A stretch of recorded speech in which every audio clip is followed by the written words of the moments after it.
This Bitcoin bull flag broke bullish, and now we are seeing some continuation to the top side. This huge bull flag on a daily time frame has a big breakout target, but I will tell you later about that in this video. I will tell you about the Bitcoin ETF inflows. A lot of bullish news for the Ethereum ETF came in.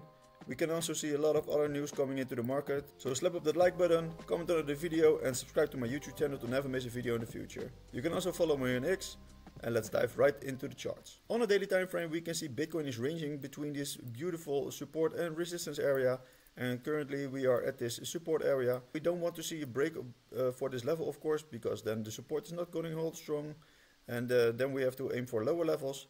What we want to see a revisit of this big resistance area on the top side, and maybe break it to the top side, retest it as support, and then come further back up. And if we do, yeah, we break in the most important resistance for Bitcoin now, and then we can aim for a new all-time high. But first we have to climb a little bit back up and revisit this resistance area. And for now we have to make sure that the support area is getting held strong. And if we see a bounce from that support level, it was around here, then we're going to see the right shoulder for this potential inverted head and shoulders playing out. And then we can maybe test this previous resistance. And yeah, this is acting as the neckline resistance for this inverse head and shoulders pattern.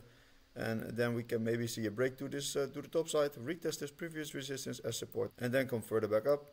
So that will be a very healthy price action. And yeah, of course, what I was saying earlier, we will break the previous all-time high and create some historical highs for Bitcoin. And I've been talking about this huge bull flag formation on a daily for a couple of weeks now.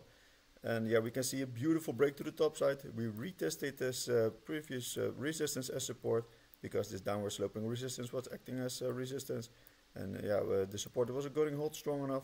And now we're seeing a little bit of a bounce and of course a little bit of sideways action. But yeah, we want to see that Bitcoin is going to shoot further up.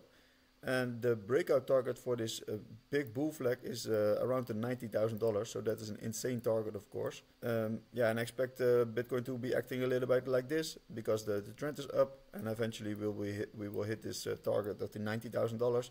So I am a little bit more bullish in the coming weeks for Bitcoin. And also with the fact that Bitcoin saw a lot of bullish news, because MasterCard launches its crypto credential plan, and it allows users to send and receive crypto using their username instead of their wallet address. So yeah, I think this is a very good attraction tool for the retail, because a lot of retail doesn't want to work with those long wallet addresses, and they just use their username to send and receive their crypto. And also there was a big rumor going around that Javier Milei spoke with Nayib Bukele. El Salvador has made Bitcoin a legal tender in their country. So if Argentina is doing the same, this will be a huge thing, because Argentina is a G20 country and their economy is 20 times bigger than El Salvador. So that will be a huge adoption. And I think Bitcoin will be a legal tender in a lot of countries in a couple of years. And yesterday the Bitcoin ETFs had an inflow of $28 million again. We saw BlackRock and Fidelity buying in very good. Grayscale sold a little bit less than the day before, but now we are seeing 12 consecutive days in a row of positive inflow for the Bitcoin ETFs, and that is huge. And also we can see that BlackRock flipped Grayscale in terms of BTC holdings, and yeah, they are now the biggest ETF. Yeah, we could see this coming, because Grayscale kept selling and selling, and BlackRock just keeps on buying every time. And this is because Grayscale still has a big fee, and they are now creating a mini Bitcoin ETF, and that ETF will have the same fee as BlackRock. So yeah, I think BlackRock will be the number one for quite a while. So let's see if everyone keeps just buying. And in terms of strength for the Ethereum, this is the Ethereum Bitcoin chart. So we are seeing this Ethereum Bitcoin pair on the weekly time frame. We can see this huge falling channel for this pair, and we are now testing this resistance. And if we break to the top side, that means that Ethereum is getting stronger against Bitcoin, and yeah, we will potentially see a new Altseason unfolding. Because in the past, when Ethereum was getting stronger against Bitcoin, we saw a huge Altseason unfolding. So yeah, keep in mind that this pattern is about to break. And yeah, we are currently at this big resistance. And an interesting chart, what is confluent with this strength of Bitcoin and Ethereum, is the Bitcoin dominance.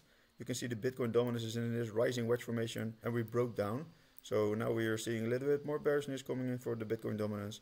And yeah, what does mean?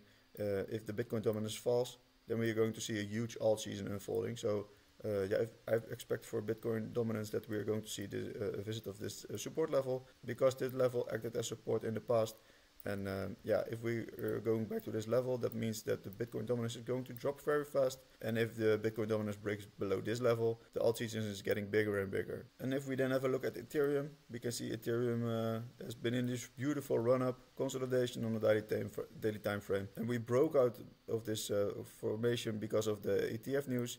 And we were at this big resistance / support area. We broke through the resistance. And now we are seeing a little bit of a retest of this previous resistance to turn it in support. And if we can hold this level, then we can aim for higher levels again.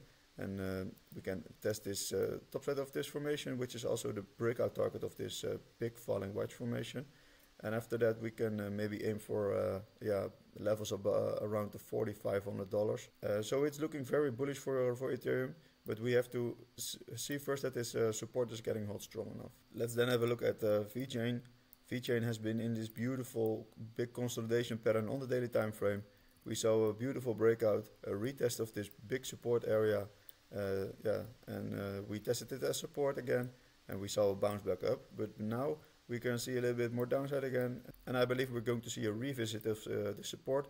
So it doesn't look all too strong for VeChain. The more times we touch a certain support or resistance area, the weaker it gets, because the liquidity is getting scooped up.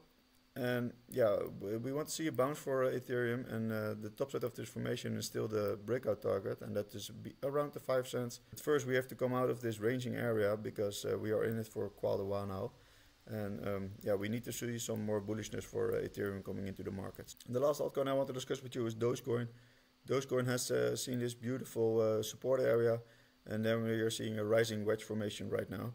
And we are now testing this upward sloping support level for this rising wedge formation for DogeCoin. And we want to see a bounce from this level, so that we're going to see a little bit more bullishness and maybe break to the top side of this formation. But for now it doesn't look very good, because we are about to break down from this channel. And if we do that, I expect that we're going to see a revisit of this previous support to turn it into a resistance. And then from there we can aim for lower targets and maybe come back to this huge support area. And from this point I'm very interested in accumulating more Doge. So keep in mind that this rising wedge formation is also a bearish biased pattern, and it tends to break to the downside more than to the upside. So the chances are bigger that we're going to see more downside after this. But we have to be a little bit patient for DogeCoin and what is going to happen with this formation. So this was it for today. Slap up that like button, comment on the video, and subscribe to my YouTube channel to never miss a video in the future. Follow me on X, where I post my daily content about Bitcoin and just crypto in general. I will also post a lot about crypto related news and just updates about the market. I hope you find this video useful, and I will see you in the next one. Bye bye.